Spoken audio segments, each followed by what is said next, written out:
Happy অনেক ভালো একজন শেফ হলেও তার সবসময় ইচ্ছা ছিল সে একজন স্পাই হবে, আর এবার তার সেই ইচ্ছাও পূরণ হয়। স্পাই হিসেবে তাকে ইন্ডিয়ার গোয়াতে এক সিক্রেট মিশনে পাঠানো হয়। সে আর তার পার্টনার রূপা মিলে এই মিশন সাকসেসফুল করতে উঠে পড়ে লাগে, কিন্তু সেখানে তো উপস্থিত ছিল গোয়ার সবচেয়ে ভয়ঙ্কর ডন মামা। এখন এটাই দেখার পালা, হ্যাপিরা কি পারবে এই মামার হাত থেকে বেঁচে তাদের মিশন কমপ্লিট করতে, নাকি ডন মামার চক্করে তাদের প্ল্যানটাই ভেস্তে যাবে। সেটাই দেখবো আজকের গল্প হ্যাপি প্যাটেলে। চলুন তাহলে আর দেরি না করে আজকের এই কমেডি থ্রিলার মুভিটা দেখে আসা যাক। সালটা ছিল 1991। ইন্ডিয়ার গোয়ার পিঞ্জর নামের একটা শহর দেখানো হয় আমাদের। সেখানে আমরা দুজন ভিনদেশী লোককে দেখি, তারা তাদের আর একজনকে গাড়িতে উঠিয়ে নিয়ে যেতে চায়। তাদের কথা শুনে আমরা বুঝতে পারি তারা তিনজন এখনই গোয়া থেকে লন্ডনে পাড়ি দিবে, কিন্তু গাড়ি স্টার্ট করার আগেই পেছন থেকে কেউ একজন লোকটাকে গুলি করে দেয়। এটা দেখে তো বাকি দুজন তাড়াহুড়ো করে গাড়ি নিয়ে চলে যেতে নেয়, আর তাদের পেছনেই আমরা অন্য একটা গাড়িতে ডন জিমিকে দেখতে পাই। অর্থাৎ জিমি ওই লোকটাকে গুলি করে মেরেছে, আর এখন বাকি দুজনকেও মারার জন্য পেছন পেছন যাচ্ছে। ওই দুজন লোক তো ভীষণ ঘাবড়ে যায় আর তাড়াতাড়ি করে গাড়ি চালিয়ে একটা বাড়ির ভেতরে চলে আসে। এদিকে তো জিমিও তাদের গাড়ি ফলো করতে করতে তাদের পেছনে চলে আসে। লোকগুলোর মধ্যে একজনের নাম স্মিথ আর অপরজনের নাম শিবা। জিমির আসার শব্দ শুনেই স্মিথ আর শিবা তাদের বন্দুক তাক করে জিমির উপর। জিমি তাদের দুজনের দিকে তাকিয়ে তখন বলতে থাকে তাদের সময় এসে গেছে, অর্থাৎ জিমি এখন তাদেরকেও মেরে ফেলবে। জিমি তার কথাও শেষ করে আর তখনই ভেতর থেকে একজন মহিলা আসে। এই মহিলাটার নাম হলো সাকুবাই পাটেল। সাকুবাই এই বাড়ির কাজের লোক, অর্থাৎ স্মিথ আর শিবার বাড়ির কাজের লোক। সাকুবাই সবার সামনে এসে কাউকে পাত্তা না দিয়ে ফ্লোর ঝাড়ু দিতে থাকে। জিমি তখন সাকুকে দেখে অবাক হয়ে যায় আর তার দিকেই তাকিয়ে থাকে। সাকু তো তার নিজের মতোই ঝাড়ু দিয়ে সেখান থেকে চলে যায়, আর সে চলে যেতেই জিমি তার লোকেদেরকে জিজ্ঞেস করে যে সে যেন কি বলছিল। তখন জিমির লোক জিমিকে মনে করিয়ে দেয় যে সে এখানে এই ইংরেজদের মারতে এসেছে। স্মিথরাও এবার আবারও বন্দুক নিয়ে রেডি হয়ে যায়, আর এরপরই শুরু হয় দুই দলের মধ্যে প্রচন্ড গুলাগুলি। তখনই আমরা দেখি জিমি স্মিথকে গুলি মারতে গিয়ে ভুলে সাকুর গায়ে গুলিটা লেগে যায়। এটা দেখি স্মিথ এবার জিমিকেই গুলি করে দেয়। গুলি খেয়ে জিমি সেখানেই দাঁড়িয়ে থাকে। তখনই জিমির লোকেরা তাড়াতাড়ি করে তাকে সেখান থেকে নিয়ে যায়। এরপর স্মিথ সাকুর কাছে আসে। সাকু তখনও বেঁচে ছিল। সে তখনই স্মিথকে তার কাছে ডাকে আর বলে তার খেয়াল রাখতে। এদিকে আমরা দেখি জিমি তার ওই গুলি লাগা অবস্থা নিয়েই কোনো মতে বাড়িতে ফিরে আসে। শাহত অবস্থায় তার স্ত্রী ফ্লাভিয়াকে ডাকতে থাকে, কিন্তু ফ্লাভিয়া জিমির কাছে এসে তার অবস্থা ভালো করে না দেখেই উল্টো জিমিকে বকতে থাকে, কারণ আসার সময় ফ্লাভিয়া জিমিকে সসেজ নিয়ে আসতে বলেছিল, তবে জিমি সেটা আনেনি। এদিকে জিমি ফ্লাভিয়াকে বোঝাতে চায় তার অবস্থার কথা, তবে ফ্লাভিয়া তো জিমিকে পাত্তাই দেয় না, উল্টো তার উপর রাগ দেখিয়ে সেখান থেকে চলে যায়। বুঝুন কি স্ত্রী সে।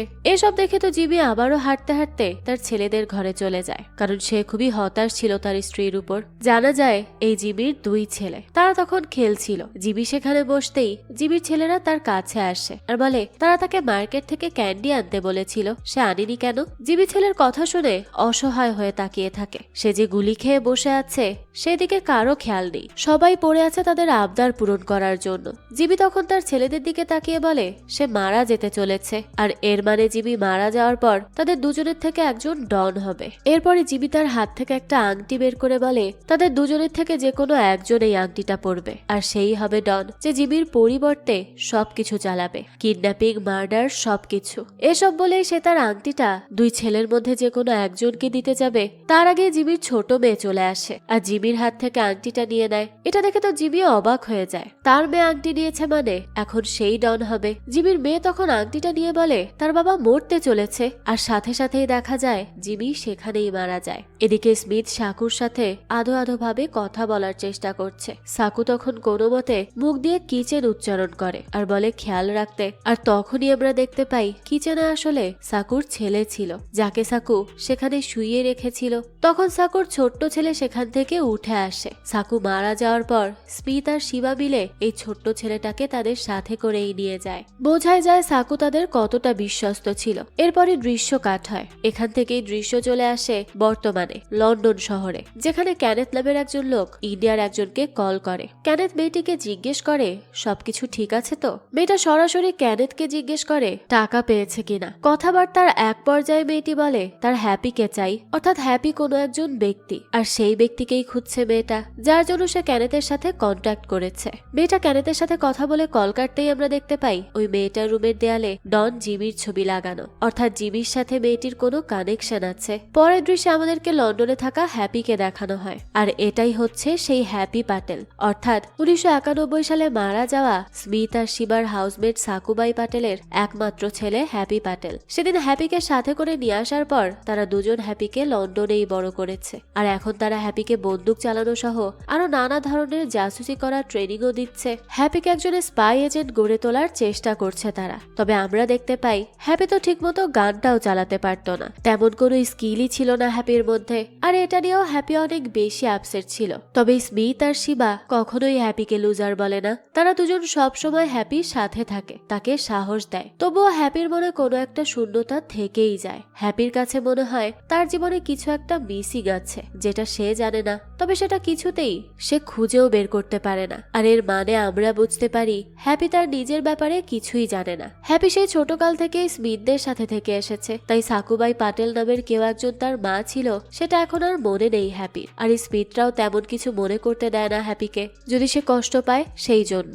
বোঝা যায় তারা হ্যাপিকে যথেষ্ট ভালোবাসে। এই হ্যাপি একজন বেলি ড্যান্সার, এর সাথে সাথে সে কুকিংটাও বেশ ভালো জানে, তাই হ্যাপির মন খারাপ থাকলে সে ডান্স করতে করতে রান্না করে। এইবারও হ্যাপি রান্নাঘরে গিয়ে তার স্পেশাল স্যান্ডউইচ বানানো শুরু করে, আর সাথে হ্যাপি একটু অন্যরকম ভাবে ডান্সও করছিল। সে পুরো তার মার মতো। সাকুবাইও কোনো কাজ করার সময় এরকম ডান্স করত। এদিকে হ্যাপি তার স্যান্ডউইচ ভালো করে বানিয়ে স্মিথ আর শিবাকে খেতে দেয়। সবসময়ের মতো এইবারও স্যান্ডউইচটা অনেক সুস্বাদু হয়, তাই তারা দুজনই চেটে পুটে খায়। এরপর আমাদেরকে ইন্ডিয়ার গোয়া শহরে মামা নামের একজন মেয়েকে দেখানো হয়। সেখানকার একটা ফ্যাক্টরিতে লেখা ছিল মামাস ক্রাইম ফ্যাক্টরি। এর মানে এই মামাই হলো সেই জিমির মেয়ে, যে ছোটবেলায় জিমির হাত থেকে আংটিটা নিয়েছিল, এবং মামা একজন মেয়ে হয়েও সে এখন একজন ডন। আসলে মামা বিদেশি বড় বড় কেমিক্যাল সায়েন্টিস্টদের ধরে এনে তার ফ্যাক্টরিতে কাজ করাচ্ছে, আর সে লন্ডন থেকে বিয়েট্রিস নামের একজন ডার্মাটোলজিস্টকে কিডন্যাপ করে নিয়ে এসেছে। মামার উদ্দেশ্য মানুষের স্কিন কালার চেঞ্জ করা, আর তাই সায়েন্টিস্টদের ধরে এনে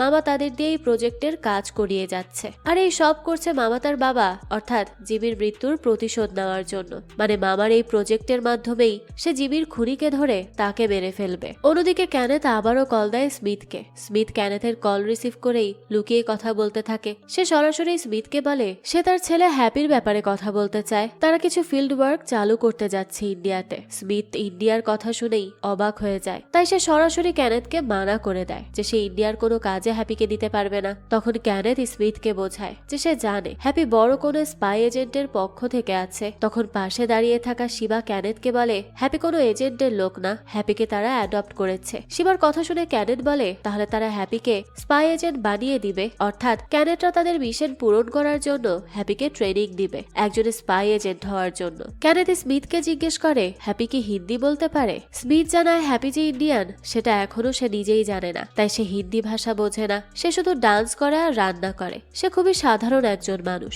এই বলে স্মিথ তাড়াতাড়ি করে ক্যানেথের কল কেটে দেয়। এইদিকে আমরা দেখতে পাই হ্যাপি নিচে নামার সময় স্মিথের কথা শুনে ফেলে যে হ্যাপি ইন্ডিয়ান, তাই সে সাথে সাথে সেখানে দাঁড়িয়ে যায়। স্মিথও তখন হ্যাপিকে দেখে চুপ হয়ে যায়। এখন তো আর উপায় নেই, তাই স্মিথ আর শিবা মিলে হ্যাপিকে সব সত্যি বলে দেয় যে তারা তাকে কোথা থেকে নিয়ে এসেছে, এবং সাকুবাই হ্যাপির আসল মা ছিল। আর স্মিথ হ্যাপিকে ইন্ডিয়া যাওয়ার মিশনের ব্যাপারেও বলে, তবে সে হ্যাপিকে ইন্ডিয়া যেতে দিতে চায় না। যদি সে কোনো ঝামেলায় জড়িয়ে পড়ে তখন হ্যাপি জানায় সে ইন্ডিয়া যাবে, তবে শুধুমাত্র একজন স্পাই এজেন্টের জন্য না। সে নিজের দেশে ফিরে যেতে চায়, নিজের দেশটাকে দেখতে চায়। স্মিথরা হ্যাপির কথা শুনে তখন তার দিকেই তাকিয়ে থাকে। সে সময় হ্যাপি তাদের কাছে জানতে চায় তার আসল নাম কি। স্মিথ জানায় তার আসল নাম হচ্ছে হ্যাপি প্যাটেল। এরপরে আমরা দেখি হ্যাপি তার ব্যাগপত্র গুছিয়ে চলে যায়, যেখানে তাকে এজেন্ট হওয়ার জন্য আর ইন্ডিয়ার ব্যাপারে জানার জন্য ট্রেনিং দেওয়া হবে। যেহেতু হ্যাপি বাচ্চা থাকাকালীন এই লন্ডনে চলে এসেছে, তাই তার কিছুই মনে নেই। আর হ্যাপি কখনো ইন্ডিয়ান কালচার বা ভাষা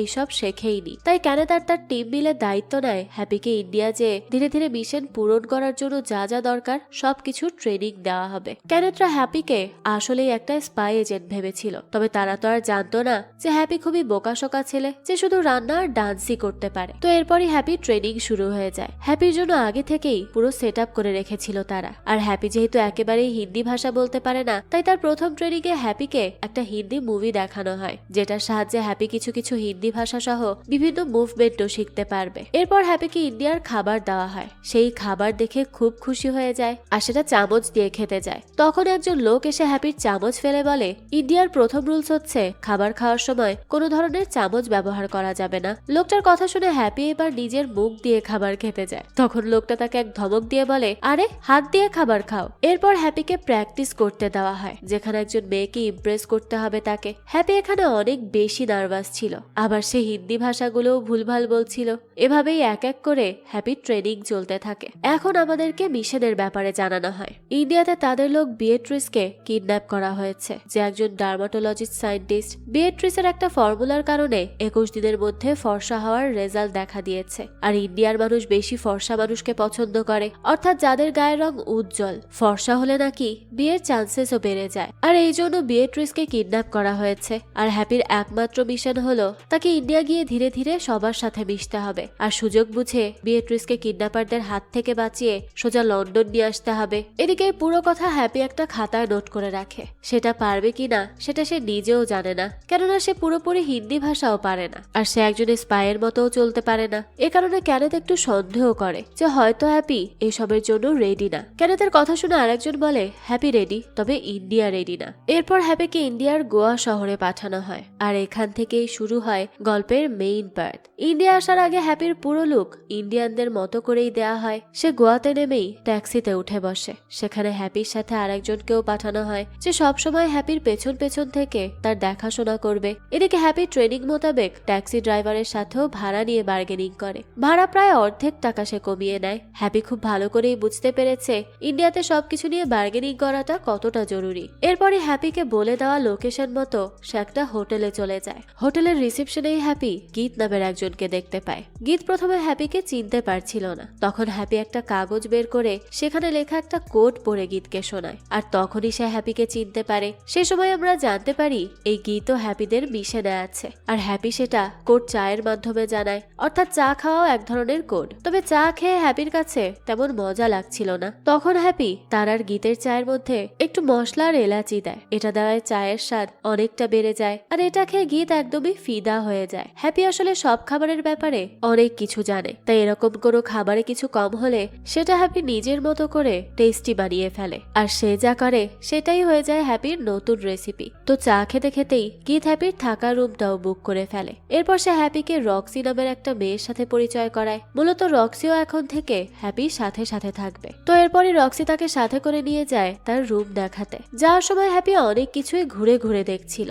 রক্সিও কিছু কিছু জিনিসের সাথে তাকে পরিচয় করিয়ে দিচ্ছিল। সে হ্যাপিকে এরপর জিজ্ঞেস করে সে ইন্ডিয়াতে প্রথমবার এসেছে কি। হ্যাপি জানায় সে ছোটবেলায় ইন্ডিয়াতেই ছিল। তার মা ইন্ডিয়ান, তবে মা মারা যাবার পর তাকে লন্ডন নিয়ে যাওয়া হয়, আর সে সেখানেই বড় হয়। এভাবে কথা বলতে বলতে রাস্তা দিয়ে যাওয়ার সময় সামনে অনেকগুলো চাঁদাবাজদের দেখতে পায় তারা। হ্যাপি তাদেরকে দেখিয়ে রক্সিকে জিজ্ঞেস করে এখানে কি হচ্ছে। সে তখন আস্তে করে হ্যাপিকে জানায় এরা মামার লোক, প্রতি সপ্তাহে এই জায়গার সব মানুষের কাছ থেকে তারা চাঁদা উঠায়। রক্সির কথা শুনে হ্যাপি এবার কিছুটা জোরেই বলে এই মামাকে। আর এই হ্যাপি মামার নাম মুখে নেওয়ার সাথে সাথে আশেপাশের মানুষ সবাই হ্যাপিকে চুপ করিয়ে দেয়। এটা দেখে রক্সিও তাড়াতাড়ি করে তাকে সবার সামনে নিয়ে যায়। তবে সে তো বুঝতে পারে না মামার নাম নেওয়ায় সবাই এত ভয় কেন পাচ্ছে। রক্সি তখন হ্যাপিকে চুপ করিয়ে সোজা তার রুম দেখাতে নিয়ে যায়। হ্যাপির এই বাড়িটা অনেক পুরনো আর ধুলাবালিতে ভরা ছিল। সেই সব দেখেও নিজেকে মানিয়ে নেওয়ার চেষ্টা করে। এরপর সে তার পুরো ঘরটা ঘুরে ঘুরে একটা সাউন্ড বক্স খুঁজে পায়। সে ওই সাউন্ড বক্সটা চেক করে দেখে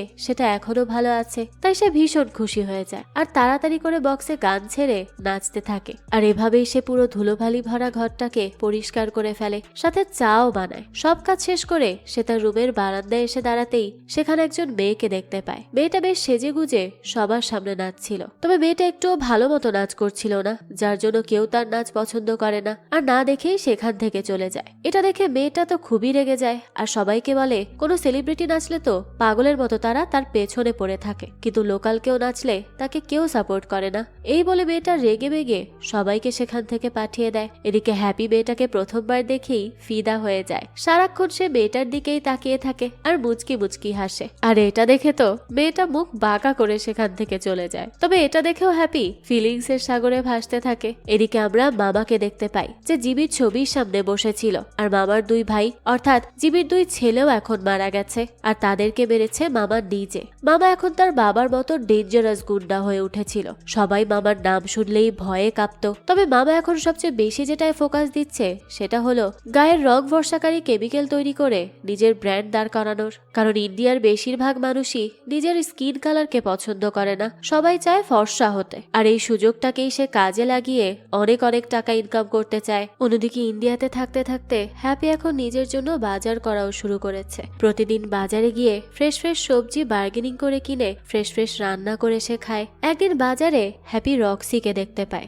রক্সি তখন শুধু চা দিয়ে নাস্তা করছিল। এটা দেখে হ্যাপি এবার রক্সিকে তার সাথে করে নিয়ে যায় আর নিজের হাতে তাকে ফ্রেশ ফ্রেশ মজাদার নাস্তা বানিয়ে দেয় আর সেটা সুন্দর করে সাজিয়ে সার্ভ করে। রক্সিও তো সেই খাবার খেয়ে অনেক মজা পায়। রক্সির রিয়াকশন দেখে হ্যাপিরা অনেক খুশি হয়। এটা হ্যাপির নিজস্ব রেসিপি, যেটার জন্য সে আরো বেশি এক্সাইটেড ছিল। এদিকে ততক্ষণে সেখানে গীত চলে আসে আর হ্যাপিকে বলে আজ থেকে তাদের মিশন শুরু হতে যাচ্ছে, অর্থাৎ হ্যাপিকে এখন থেকে তার কাজ শুরু করতে হবে, যেটার জন্য তাকে ইন্ডিয়াতে পাঠানো হয়েছে। তবে খুঁজতে যেই তো হ্যাপি ঝামেলায় পড়ে যায়, কারণ তারা আসল কিডন্যাপারটাকে সেটা এখনো জানতো না। তবে হিন্ট হিসেবে কেউ একজন দেয়ালে শুধু এম লিখে গিয়েছিল, কিন্তু এম দিয়ে তো অনেক কিছুই হতে পারে। এটা দিয়ে খুঁজে বের করা তাদের কাছে ভীষণ কষ্টকর। তবে হ্যাপি বুদ্ধি খাটিয়ে বের করে সাদা দেয়ালে এম লেখা ছিল, আর সাদা মানে ফর্সা বা উজ্জ্বল বোঝায়, এর মানে সাদা কিছুর হিট দেওয়া হয়েছে। এটা দেখে গীত আর হ্যাপি মিলে গোয়ার মধ্যে ফরেনারদের খুঁজতে থাকে, কারণ ফরেনাররা সাদা হয়ে থাকে। খুঁজতে খুঁজতে হ্যাপিরা একটা বিয়ে বাড়িতে চলে আসে, কিন্তু সেখানেও কিছু পায় না। হতাশ হয়ে হ্যাপি ওই বিয়ের অনুষ্ঠানের খাবার খেতে যায়। সে খাবারের সামনে চামচ দেখে খুবই অবাক হয় আর জিজ্ঞেস করে ইন্ডিয়াতে চামচ ব্যবহার হয়। সে তো জানতো ইন্ডিয়াতে কোনো চামচই নেই। হ্যাপির কথায় তো গীত কিছুই বুঝতে পারে না। তখন আর হ্যাপি বেশি কথা না বাড়িয়ে খেতে শুরু করে। খাবার মুখে দিতেই হঠাৎ সে কিছু একটা হিট পায়, তাই সে তাড়াতাড়ি করে ওই খাবারগুলো নিয়ে ওই বাড়িতে চলে যায় যেখানে দেওয়ালে এম লেখা ছিল। দেওয়ালের সামনে এসে হ্যাপি এম লেখার থেকে আঙুল দিয়ে একটু উঠিয়ে মুখে নেয়। তখনই হ্যাপির সন্দেহ সঠিক হয় যে হ্যাপি যে বিয়ে বাড়ির খাবার খেয়েছে সেই খাবারের ফ্লেভার আর টেস্টের সাথে দেয়ালে লেখার জন্য যেটা ব্যবহার করা হয়েছে দুইটার টেস্ট সেম। হ্যাপি তখন তাড়াতাড়ি করে গীতকে বলে সে যাতে ওই বিয়ে বাড়ির রান্না করা ক্যাটারিংদের খুঁজে বের করে, তাহলেই তারা কিডন্যাপারের খোঁজ পাবে। হ্যাপির কথা শুনে গীতও তাড়াতাড়ি তার লোকেদেরকে ইনফর্ম করে দেয়। এরপরে আমরা দেখি হ্যাপিরা মামা হোটেল নামের একটা রেস্টুরেন্টে গিয়ে পৌঁছায়, অর্থাৎ এটা মামার হোটেল। তবে গীত নিজে হোটেলের ভেতরে যেতে সাহস পায় না, তাই সে হ্যাপিকে একাই ভেতরে যেতে বলে। উপায় না পেয়ে তখন হ্যাপি ও গীতকে ভীতু বলে সাহস করে একাই ভেতরে চলে যায়। হ্যাপি টেবিলে গিয়ে বসতে একজন লোক তার সামনে মেনু নিয়ে আসে। সে খাবার অর্ডার না করে ভুলভাল হিন্দি ভাষায় লোকটাকে বলতে থাকে যে সে একজন মেয়ের খোঁজে এসেছে যাকে কিডন্যাপ করা হয়েছে। তারপর হ্যাপি লোকটাকে বিয়েট্রিসের একটা ছবি দেখায়। এইবার তো লোকটা ছবি দেখেই হ্যাপির দিকে তাকায় আর তাকে কোনো জবাব না দিয়েই ছবিটা নিয়ে সেখান থেকে চলে যায়। হ্যাপি ভাবে হয়তো লোকটা বিয়েট্রিসের ছবি আরো কাউকে দেখাতে গিয়েছে যে তারা তাকে চেনে কিনা, তাই সে আরামে টেবিলে বসে থাকে। তখনই হ্যাপির চোখ যায় সেদিনের ওই মেয়েটার উপর যার নাম রূপা। রূপাই রেস্টুরেন্টের একটা কোণা থেকে হ্যাপির উপর নজর রাখছিল। সে হ্যাপিকে দেখে ডাকতে যাবে তার আগে ওই লোকটা হ্যাপির কাছে আসে। হ্যাপি তখন লোকটার হাতে একটা ট্যাটু দেখতে পায়। তবে কিছু বলার আগে লোকটা কোনো কিছু না বলে হ্যাপিকে রেস্টুরেন্ট থেকে বের করে দেয়। এসবের কারণ তো হ্যাপি নিজেও বুঝতে পারে না। সে বাইরে আসতেই গীত হ্যাপির সামনে আসে আর জিজ্ঞেস করে সব ঠিক আছে তো। হ্যাপি তো তখন তার সাথে খুব রাগারাগি করতে থাকে। তবে এরপরই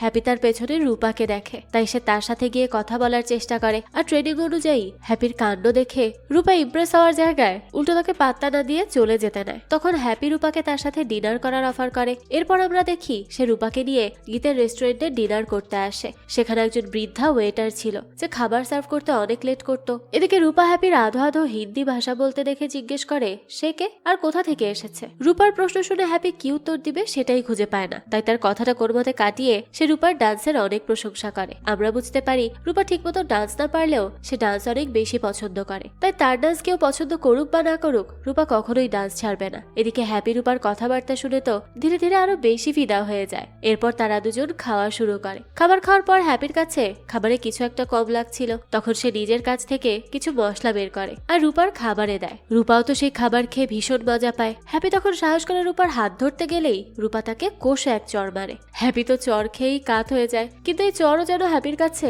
বাগানের ফুলের মতো ভালো লাগছিল। এসব দেখে রূপা আবার হ্যাপিকে সরি বলে, আর এই শুনেই তো হ্যাপি আবারও সাহস পেয়ে রূপার হাত ধরতে যায়, কিন্তু রূপা আবারও তাকে চড় বসিয়ে দেয়। এই সিনটা অনেক বেশি ফানি ছিল। অন্যদিকে আমরা মামাকে দেখতে পাই। মামা তার রান্নাঘরে মনোযোগ দিয়ে রান্না করছিল। তখন তার রেস্টুরেন্টের ওই লোকটা আসে মামার কাছে আর সারাদিনের সব হিসাব নিকাশ দিয়ে শেষে সে মামার কাছে বিয়েট্রিসের ছবিটা দেয় আর জানায় একজন অপরিচিত ছেলে এসেছিল আর এই ছবিটা দিয়ে মেয়েটার ব্যাপারে জানতে চেয়েছে, কিন্তু তারা তাকে বের করে দিয়েছে। মামা তখন ছবিটার দিকে তাকিয়ে হাসতে থাকে। এরপর একটা বক্স বের করে যেখানে লেখা ছিল গুড ওয়ার্ক কাটলেট। এরপর মামা ওই বক্স থেকে একটা কাটলেট বের করে লোকটাকে দেয় আর বলে বাকি কি করতে হবে সেটা তো তারা জানেই। মামার কথা শুনে লোকটা মাথা নাড়িয়ে সেখান থেকে চলে যায়। সেদিন রাতে হ্যাপি গীতের সাথে অনেক রাত পর্যন্ত ড্রিঙ্ক করে আর মাতাল হয়ে কোনো মতে নিজের রুমে এসে পৌঁছায়। আশেপাশে কি হচ্ছে না হচ্ছে সেটার কোনো খেয়ালই ছিল না তার। তখনই আমরা হ্যাপির রুমে রেস্টুরেন্টের লোকগুলোকে দেখতে পাই, অর্থাৎ মামার লোকেরা। তারা এখানে এসেছে হ্যাপিকে ধরে নিয়ে যেতে। হ্যাপি তখন মাতাল হয়ে উল্টোপাল্টা কথা বললে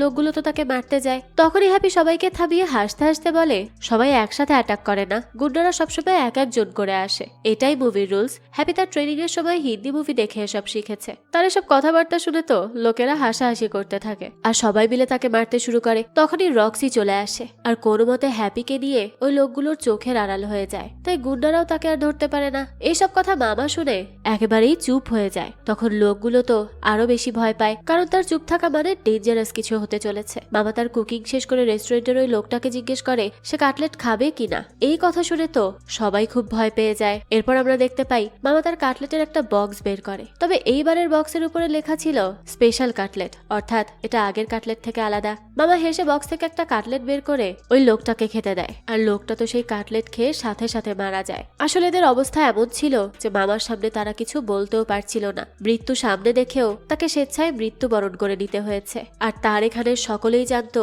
এই স্পেশাল কাটলেটের মানেই হচ্ছে মৃত্যু, তাই তারা আর কেউ কিচ্ছু বলে না। এরপরে মামা কাউকে কল করে বলে এখন প্ল্যান বি কেই এ বানাতে হবে, অর্থাৎ সে এখন অন্য একটা প্ল্যান কাজে লাগাতে যাচ্ছে। সে এখন কি প্ল্যানের কথা বলছে তা হয়তো আমরা ধীরে ধীরেই জানতে পারবো। সকালে উঠতেই হ্যাপি দেখে যে গীত তার সামনে শুয়ে আছে। গীতকে দেখে প্রথমে সে ভয় পেয়ে যায়। হ্যাপি তখন গীতকে কিছু বলতে যাবে, তার আগে রক্সি হ্যাপিকে জানায় রূপা আসছে তার সাথে দেখা করতে। রূপার কথা শুনেই তো হ্যাপি লাফ দিয়ে ওঠে, দ্রুত রেডি হয়ে নেয়। রূপা এসেই হ্যাপিকে জিজ্ঞেস করে সে তার বাড়িতে গিয়েছিল, তবে অন্য একজন জানালো সে এখানে আছে, তাই সে চলে এসেছে। রূপার কথা শুনে হ্যাপিও তো খুশি হয়। রূপা তখন বলতে থাকে সে অনেক ভেবেছে তার আর হ্যাপির ব্যাপারে, আর এখন সে তার হাতের মজার খাবার খাওয়ার জন্য রেডি, অর্থাৎ সে এখন তার সাথে ডেটেও যেতে চায়। এই সবকিছু শুনে তো হ্যাপি খুব খুশি হয়ে যায়। তাই এবার সে রূপাকে বলে দেয় সে কিন্তু আসলে একজন স্পাই, সে গোপন একটা মিশনের জন্যই এখানে এসেছে। এসব শুনে রূপা তো শুধু তার দিকেই তাকিয়ে থাকে। এদিকে রক্সি একটা প্ল্যান বের করে ফেলে মামাকে খুঁজে বের করার। মামার লোকেদেরকে ফলো করলেই তারা মামা পর্যন্ত পৌঁছাতে পারবে, অর্থাৎ তারা বুঝে গেছে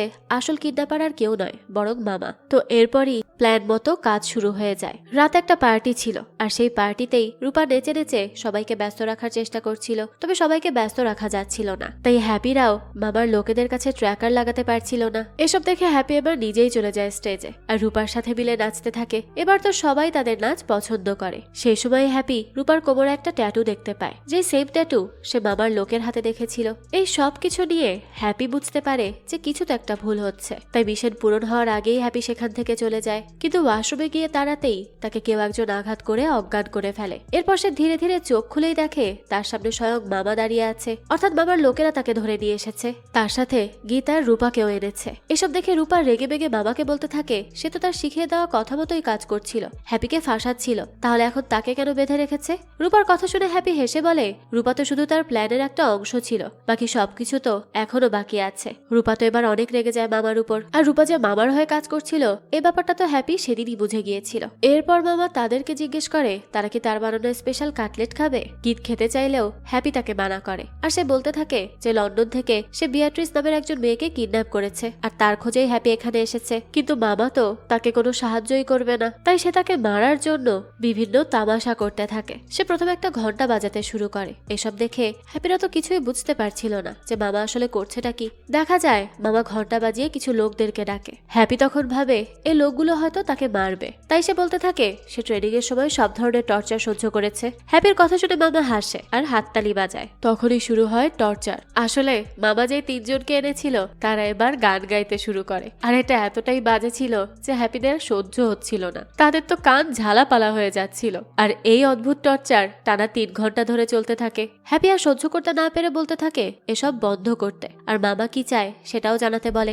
মামা তখন সবকিছু বন্ধ করে আর বলতে থাকে তার যেটা দরকার সেটা তার সামনেই আছে, অর্থাৎ সে হ্যাপির কথাই বলছে। তার কথা শুনে হ্যাপি অবাক হয়ে যায়। সে তো এখানে এসেছে একজন এজেন্ট হিসেবে বিয়েট্রিসকে বাঁচাতে, তাহলে মামা হ্যাপিকে কোন কারণে চাইবে? মামা বলতে থাকে সে অনেক বছর ধরেই তাকে ধরার অপেক্ষা করছে, আর এই অপেক্ষা করতে করতে সে একটা বিজনেসেও জড়িয়ে পড়েছে, আর সেই জন্যই সে বিয়েট্রিসকে খুঁজে পেয়েছে।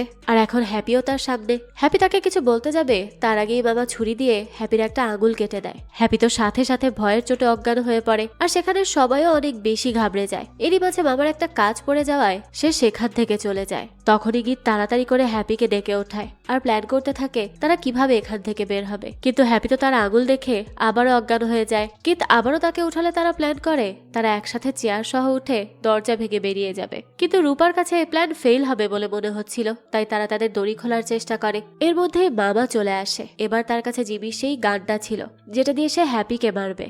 তবে হঠাৎ করে পুরো বাড়ির লাইট অফ হয়ে যায় আর সবকিছু অন্ধকার হয়ে যায়, কেউ কাউকে দেখতে পারছিল না। আর সেই সুযোগে রূপা তার দড়ি খুলে বেরিয়ে এসে মামার কাছ থেকে গান ফেলে দেয় আর সবাইকে মারতে থাকে। এরপর হ্যাপিও তার বাঁধন খুলে সবার আগে তার কাটা আঙ্গুল খুঁজতে থাকে। রূপা তখন সবাইকে মেরে হ্যাপিকে সেখান থেকে চলে যেতে বলে, তারাও চলে যায়। তবে হ্যাপি তখন সেখান থেকে বের হয় না, সে তার আঙ্গুল খুঁজতে থাকে। সে সময় মামার একটা লোক এসে হ্যাপির কাটা আঙ্গুলের সামনে দাঁড়ায় আর সেটা পা দিয়ে পিষে ফেলে। এটা দেখে হ্যাপি এবার অনেক কষ্ট পায়, কারণ এই আঙুলটা দিয়ে সে সবসময় মজার মজার খাবার টেস্ট করতো। তাই সে নিজের রাগ কন্ট্রোল করতে না পেরে নিজের পকেট থেকে মরিচের গুঁড়া বের করে আর লোকটার মুখে চিটিয়ে দেয়। এভাবে করে সবার সাথে ফাইট করে হ্যাপি কোনো মতে সেখান থেকে বেরিয়ে আসে। সে বেরিয়ে আসতেই রূপা আর গীত মিলে হ্যাপিকে নিয়ে সেখান থেকে চলে আসে। সামনে তারা রক্সিকে দেখতে পায়। এর মানে রক্সি সার্ভার হ্যাক করে পুরো বাড়ির লাইট অফ করেছিল।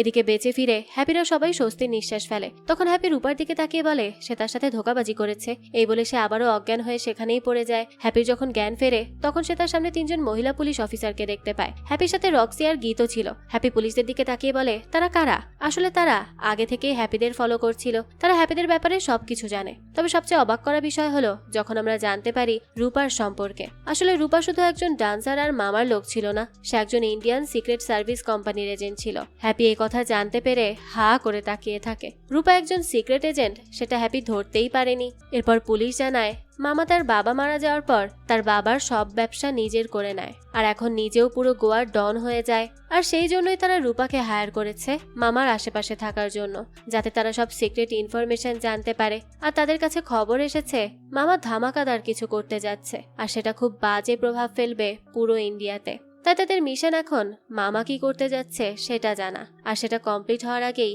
বন্ধ করে দেওয়া, যাতে মামা কোনো খারাপ কিছু করতে না পারে। পুলিশদের কথা শুনে হ্যাপি জানায় সেও তাদেরকে সাহায্য করতে চায়। তখন একজন পুলিশ জানায় তাকে আগে থেকে এখান থেকে বাদ দেওয়া হয়েছে, অর্থাৎ হ্যাপি পুলিশদের মিশনে কাজ করতে পারবে না। পুলিশের কথা শুনে হ্যাপি বলে সে তাদেরকে সাহায্য করতে পারবে, কারণ তার কাছে ইনফরমেশন আছে। হ্যাপির কথা শুনে এবার পুলিশরা জানতে চায় কি ইনফরমেশন।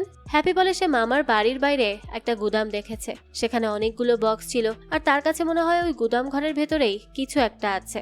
হ্যাপির কথা শুনে এবার পুলিশগুলো ফিসফিসিয়ে কিছু একটা নিয়ে আলোচনা করে। এরপর তারা হ্যাপিকে বলে হ্যাপির এজেন্সি আর ইন্ডিয়ার এজেন্সি কোলাবোরেশন করার জন্য রাজি আছে, অর্থাৎ পুলিশরা এখন তাদের এজেন্সির সাথে নিয়ে কাজটা করতে রাজি হয়ে যায়, যাতে করে হ্যাপির বিয়েট্রিসকে বাঁচানোর মিশনটাও সম্পূর্ণ হয়। আবার পুলিশদের মামাকে ধরাটাও সহজ হয়ে যায়। এ কথা শুনে হ্যাপি সহ সবাই অনেক খুশি হয়, আর 2 এজেন্সি একসাথে মিলে পরিকল্পনা করে তাদের কাজও শুরু করে দেয়। দৃশ্য চলে যায় রাতের বেলা। হ্যাপি তার নিজের বাসায় চলে যাওয়ার কিছুক্ষণ পরই সেখানে রূপা আসে।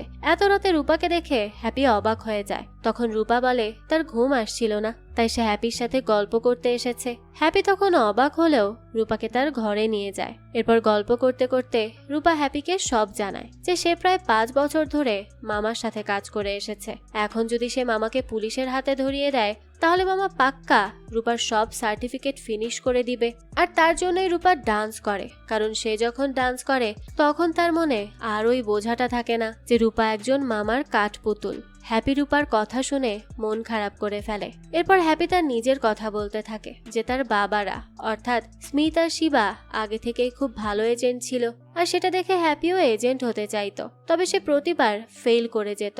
তবে এইবার সে পাশ করে একজন স্পাই এজেন্ট হয়ে ইন্ডিয়াতে এসেছে মিশনের জন্য। এই কথাগুলো বলেই হ্যাপি চুপ হয়ে যায়। তখন রূপা হ্যাপির দিকে তাকিয়ে বলে সে এত খারাপ এজেন্ট না। হ্যাপি এবার রূপার দিকে তাকিয়ে বলতে থাকে সে অনেক ভালো নাচে। রূপা হ্যাপির কথা শুনে কিছুক্ষণ তার দিকে তাকিয়ে থাকে, এরপর চুপচাপ সেখান থেকে চলে যায়। পরে তারা সবাই মিশন অনুযায়ী লুকিয়ে ওই গুদামের ভেতর চলে আসে, আর সবার মন অন্যদিকে ঘুরিয়ে তারা ভেতরে ঢুকে পড়ে। সেখানে মামার লোকেরা ছিল। তাদেরকে দেখে মামার লোকেরা তো সবার উপর গুলি ছুটতে থাকে। এদিকে পুলিশ হ্যাপিকে গান বের করতে বলে। হ্যাপিও তখন ইন্ডিয়ান মুভির মতো ফাইট করার চেষ্টা করে, কিন্তু পারে না। পুলিশগুলো তাদের গুলি করে তখন কোনো মতে বাঁচার চেষ্টা করে। অন্যদিকে রূপা ভেতরে গিয়ে দেখে মামা সেখানে আরো অনেক মানুষদের কিডন্যাপ করে রেখেছে। সেখানে রূপা একজন সুপার মডেলকেও দেখতে পায়, যার নাম মরিও।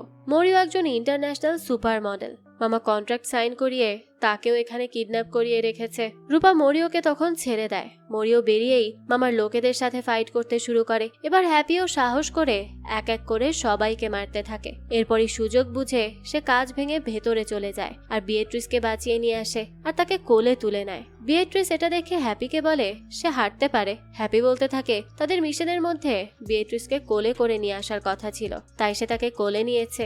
এই বলেই হ্যাপি তাকে কোলে নিয়েই বাহিরে বেরিয়ে আসে। বিয়েট্রিসও আর কিচ্ছু বলতে পারে না। এদিকে এই মুহূর্তেও হ্যাপির কোলে অন্য একটা মেয়েকে দেখে রূপা অনেক বেশি জেলাস ফিল করছিল।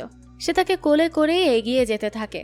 বাইরে এসেই হ্যাপি ক্যানেথকে কল করে আর জানায় সে বিয়েট্রিসকে কিডন্যাপারদের কাছ থেকে বাঁচিয়ে এনেছে। তাদের অপারেশন মিশন সাকসেসফুল হয়েছে। হ্যাপির কথা শুনে এবার ক্যানেথ জানায় তাদের মিশন এখনো সাকসেসফুল হয়নি। হ্যাপি এখন ভাইরাল হয়ে গেছে। ক্যানেথের কথা তো কিছুই বুঝতে পারে না সে আবার কিভাবে ভাইরাল হয়ে পড়লো। তবে আপাতত হ্যাপি এইসব নিয়ে না ভেবে বিয়েট্রিসকে আবারও কোলে করে নিয়ে বোটে করে পাঠিয়ে দেয় লন্ডন। এদিকে মামার গুদামে হামলা আর বিয়েট্রিসকে বাঁচিয়ে নিয়ে যাওয়ার খবর মামা জেনে যায়। মামা তখন তার সব লোকেদের আদেশ দেয় হ্যাপিদের পুরো মহল্লা পুড়িয়ে ফেলতে আর হ্যাপিকে ধরে তার কাছে নিয়ে আসতে।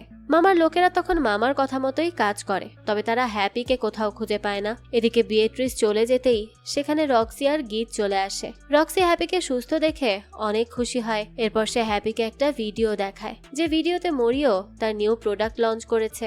আর সেই ভিডিওতে হ্যাপিকেও দেখানো হয়েছে একজন ইংরেজ শত্রু হিসেবে। আর এই ভিডিওটাই ভাইরাল হয়ে যায়। হ্যাপি এটা দেখে তার বাড়ির সামনে চলে আসে আর দেখে মামার লোকেরা পুরো মহল্লা তছনছ করে দিয়েছে। বাকি মানুষরা ছটফট করছে এসব দেখে। তারা অনেক ভয় পেয়ে গিয়েছিল। এই কাহিনী দেখে হ্যাপির আরো বেশি মন খারাপ হয়ে যায় যে তার জন্য বাকি মানুষদের অত্যাচার সহ্য করতে হয়েছে। এসব তার মোটেও ভালো লাগে না। এরপরই সে তার রুমে এসে দেখে গুন্ডারা সেখানে এসেও পুরো ঘর তছনছ করে দিয়েছে।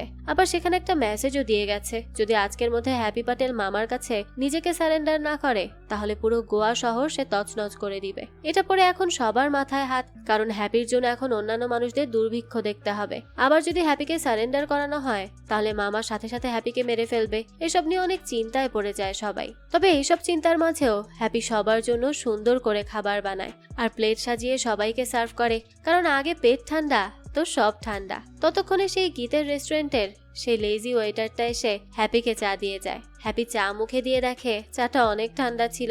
তখন ওই বৃদ্ধা ওয়েটারটা জানায় এটা তার লাস্ট টাইমের অর্ডার, অর্থাৎ হ্যাপি 5 দিন আগে যে চা অর্ডার করেছিল সেটা। মানে ওয়েটারটা এতই ধীরগতির যে তার একটা চা সার্ভ করতে 5 দিন লেগে গেছে। তো সেই লোকটা গোয়ার মামার ব্যাপারে জানতো, তাই সে হ্যাপির মন খারাপ দেখে তাকে সান্ত্বনা দেয় যে কদিন পর সব ঠিক হয়ে যাবে। তখন হ্যাপি বলে সে কিভাবে জানে যে সবকিছু ঠিক হয়ে যাবে। বৃদ্ধা বলে ইন্ডিয়ান সব বৃদ্ধ লোকেরা অনেক কিছু আগে থেকেই জানে। লোকটার কথা শুনে এবার হ্যাপি মন খারাপ করে ফেলে আর বলতে থাকে সে তো আর ইন্ডিয়ান না। তখন ওই বৃদ্ধ হ্যাপির কাঁধে হাত রেখে বলে সেও ইন্ডিয়ান, যদি সে সেটা মন থেকে উপলব্ধি করতে পারে। এই বলেই লোকটা সেখান থেকে চলে যায়। এরপর হ্যাপি গীতদের কাছে যায়। সেখানে সে গীত আর রক্সির সামনে রূপাকে প্রপোজ করে আর বলে যে সে রূপাকে সেই প্রথম দেখা থেকে কত বেশি ভালোবাসে। এবার রূপাও তার প্রপোজাল একসেপ্ট করে নেয়। এবার আর কোনো জালে ফাঁসানোর জন্য না, রূপা এখন নিজেও হ্যাপিকে ভালোবাসে। এরপর আমাদেরকে তাদের ভালোবাসার একটা মুহূর্ত দেখানো হয়। সবকিছু ঠিক হয়ে যায়। তখন তারা 4 জন মিলে একটা প্ল্যান করে যে কিভাবে মামাকে হারানো যায়।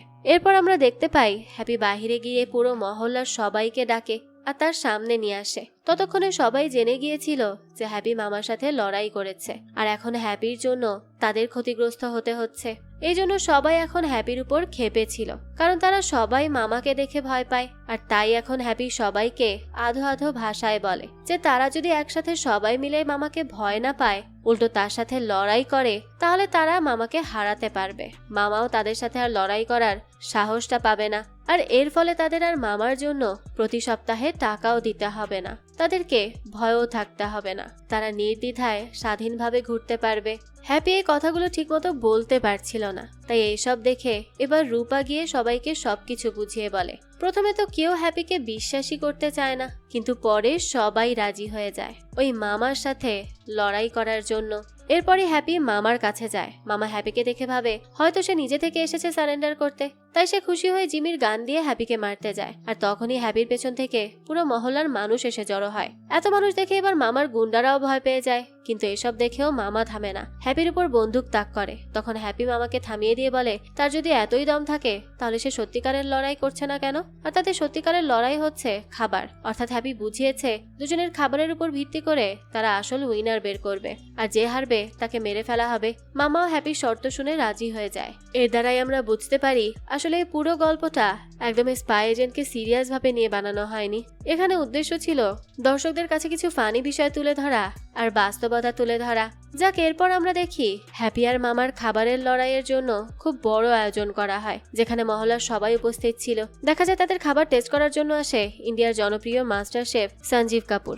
আমরা এর আগেও দেখেছি মামা সঞ্জীবকে অনেক বেশি পছন্দ করে আর তার রান্না সবসময় ফলো করে। এখানে মামা তাকে দেখে অনেক বেশি খুশি হয়ে যায়। কুকিং শুরু হওয়ার আগে সে হ্যাপিকে বলে স্মিথ আর শিবা মিলে তার বাবা জিমিকে মেরেছে, আর আজ মামা তার বাবার গান দিয়ে হ্যাপিকে মারবে। হ্যাপি মামার কথায় রাজি হয়ে যায় আর বলে যদি সে জিতে যায় তাহলে এই পুরো গোয়া ছেড়ে মামাকে চলে যেতে হবে। মামাও হ্যাপির কথায় রাজি হয়ে যায়। এরপরই কুকিং শুরু হয়ে যায়। দুজনেই খুব মনোযোগ দিয়ে খাবার বানানো শুরু করে। মামা তো অনেক খুশি ছিল, কারণ তার প্রিয় শেফ তার রান্না টেস্ট করবে। টাইম অনুযায়ী রান্না শেষ করে সঞ্জীবের সামনে সার্ভ করে তারা দুজন। সর্বপ্রথম সঞ্জীব মামার রান্না টেস্ট করে। মামা সাউথ ইন্ডিয়ান খাবার রান্না করেছে। সঞ্জীব তার রান্না খেয়ে ভালো বলে। এরপর হ্যাপি তার নিজের ডিশ দেখায়। হ্যাপি কাটলেট তৈরি করেছে। মামা সেটা দেখে অবাক হয়ে হ্যাপিকে জিজ্ঞেস করে যে সে মামাকে কপি করে কাটলেট বানিয়েছে। হ্যাপি বলে এই কাটলেটের রেসিপি সে নিজে বানিয়েছে, এখানে সামান্য এলাচি দেওয়া আছে যেটা মামা দেয় না। এদিকে সঞ্জীব হ্যাপির কাটলেট খেয়ে অনেক বেশি মজা পায়, আর অবশেষে সে উইনার সিলেক্ট করে হ্যাপিকে। এ কথা শুনে তো পুরো মহল্লার মানুষ খুশি হয়ে যায়। হ্যাপিকে প্রাইজ দেওয়া হয়। হ্যাপিও তখন অনেক বেশি খুশি হয়। তবে সঞ্জীবের সিলেকশনে একটুও খুশি হয় না মামা, তাই সে এবার হ্যাপির কাটলেট খেয়ে দেখে। তবে মামার কাছেও তার কাটলেটটা অনেক মজা লাগে, তবে সেটা প্রকাশ করে না।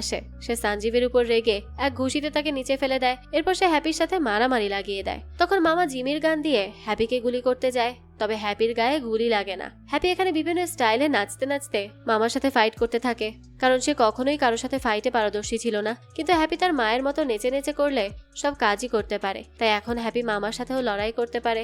এরই মাঝে রূপা সেখানে চলে আসে। সে হ্যাপির কাছে এসে দাঁড়ায়। তারপর হ্যাপি রূপাকে কিছু একটা ইশারা করে আর সেখান থেকে সরে যায়। মামা তখন কিছু বুঝে ওঠার আগেই রূপা জোরে মামাকে এক চড় মেরে নিচে ফেলে দেয়। মামা রূপার এক চড়েই অজ্ঞান হয়ে যায়। এটা দেখে রূপার হ্যাপি খুবই খুশি হয়। এরপর গীত আর রক্সি এসে হ্যাপিকে জড়িয়ে ধরে। তখন এই বৃদ্ধ ওয়েটারটা মামাকে টেনে নিয়ে যায়, আর হ্যাপির উপর অনেক খুশি হয়, কারণ অবশেষে এত নির্জনতার পর গোয়া শহর শান্তিতে থাকবে। মামা নামক ডনকে ছেড়ে সবাই এখন স্বাধীন, শুধুমাত্র হ্যাপির কারণে। কিছুক্ষণ পর পুলিশ এসে মামা সহ তার গুন্ডাদের ধরে নিয়ে যায়। আর লন্ডনের ক্যানেথকেও ধরা হয়, কারণ ক্যানেথ প্ল্যান করে হ্যাপিকে ইন্ডিয়ায় মামার কাছে পাঠিয়ে দিয়েছিল তাকে ধরে নেওয়ার জন্য। এদিকে সব কাজ শেষে স্বস্তির নিঃশ্বাস ফেলে হ্যাপি এবার শান্তি মতো স্মিথকে কল করে। কিছুক্ষণ বাবাদের সাথে কথা বলার পর হ্যাপি তার সিদ্ধান্তের কথা জানায় যে সে এখন ইন্ডিয়াতেই থাকতে চায়, তার মাতৃভূমিতে। হ্যাপি বুঝতে পেরেছে সে তার ইন্ডিয়াকে কত ভালোবাসে। হ্যাপির কথা শুনে স্মিথরাও অনেক খুশি হয়। কিছুক্ষণ কথা বলে হ্যাপি কল কেটে দেয়। তখনই সেখানে রূপা আসে, নিজে থেকে হ্যাপির হাত শক্ত করে ধরে। এটা দেখে হ্যাপিও অনেক খুশি হয়, আর এরপর তারা সুন্দর মুহূর্ত কাটায়। গল্পের শেষে আমাদের মামার টর্চারের পদ্ধতি, অর্থাৎ সেই 3 জন লোকের গান শুনিয়ে শেষ করা হয় এই গল্পটা ক্রাইম রিলেটেড হলেও মুভিটার মেইন উদ্দেশ্য ছিল কমেডি, আর সেই অনুযায়ী এর কাহিনী এগিয়েছে। যাক, এই তো ছিল আজকের গল্প। এই গল্পটা আপনাদের কাছে কেমন লেগেছে সেটা অবশ্যই কমেন্ট করে জানাবেন। যদি এতটুকুও ভালো লেগে থাকে তাহলে একটি লাইক দিয়ে যাবেন। আর হ্যাঁ, আমাদের এই চ্যানেলে কিন্তু প্রতিনিয়তই নতুন নতুন ভিডিও আপলোড করা হয়। সেই সব ভিডিওর আপডেট পেতে আমাদের চ্যানেলটিকে সাবস্ক্রাইব করে বেল আইকনে অল দিয়ে রাখতে কিন্তু ভুলবেন না। আজকে তাহলে এই পর্যন্তই। আবারও হাজির হব নতুন কোনো ভিডিও নিয়ে। সেই পর্যন্ত সবাই ভালো থাকবেন আর আমাদের চ্যানেলের সাথেই থাকবেন। ধন্যবাদ।